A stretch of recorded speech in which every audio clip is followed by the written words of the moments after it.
I'm an Arab Zionist here at Harvard. Ask me anything. How you arrived at the position where you are now? I was born in Israel. I'm Israeli Bedouin. I lived in Israel for 28 years. The fact that I'm living in a thriving democracy inside the region in the Middle East. For example, Israel, 20% of us are Arabs, 90% of those are Muslims, all living together. When you say I'm a Zionist, what exactly do you mean by that?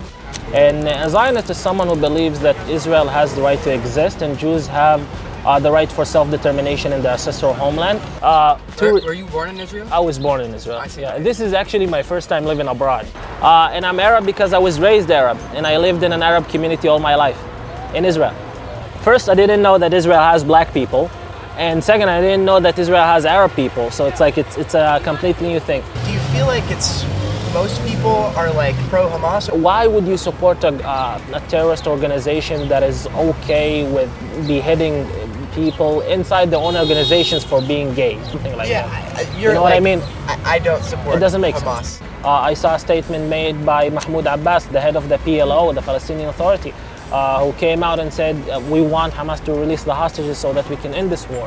Do you think Israelis were happy that October 7th happened and many of us were killed and kidnapped? Obviously not. I don't think Israelis were happy. I do think that the government looked at October the 7th and saw it as an opportunity to do the things that they're doing now. Right? I can say from my own perspective, I don't think that is the case. In February, there were talks from the Likud party itself. Get ready, we want to see how we can work with the current Hamas regime inside of Gaza. Then October 7th happened. Then it's basically a shitstorm.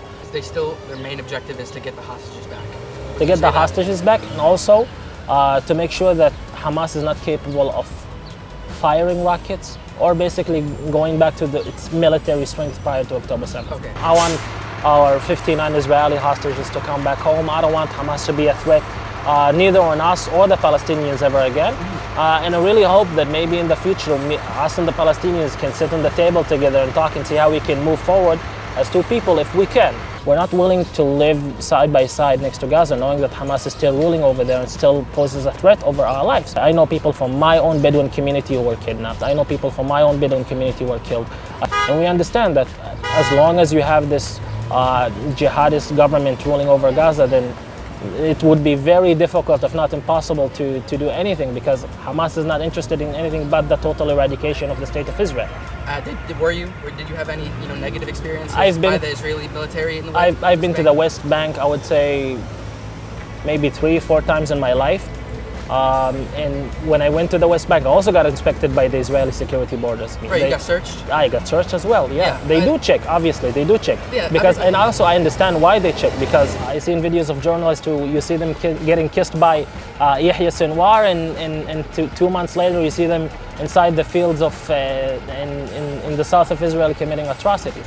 And this is why, in my opinion, it makes this entire war extremely difficult. Insurgency or the terrorist organization is using public infrastructure and schools and hospitals to operate from there. What you gonna do? Yeah, I mean, it's definitely a hard thing to do. I learned in school that something about the 1948 war, and I learned that that they left their homes because their leaders asked them to. I wanted to know if that's true. My grandfather fought in the War of Independence, and he, from his perspective at the time when he decided to join the Israeli side, it's because he really liked the idea of having a democracy. What happened is that when a war broke out, 5 Arab armies, 5 Arab countries decided, basically when Israel declared independence, to declare war on Israel. Because they were not willing to have a Jewish state, basically.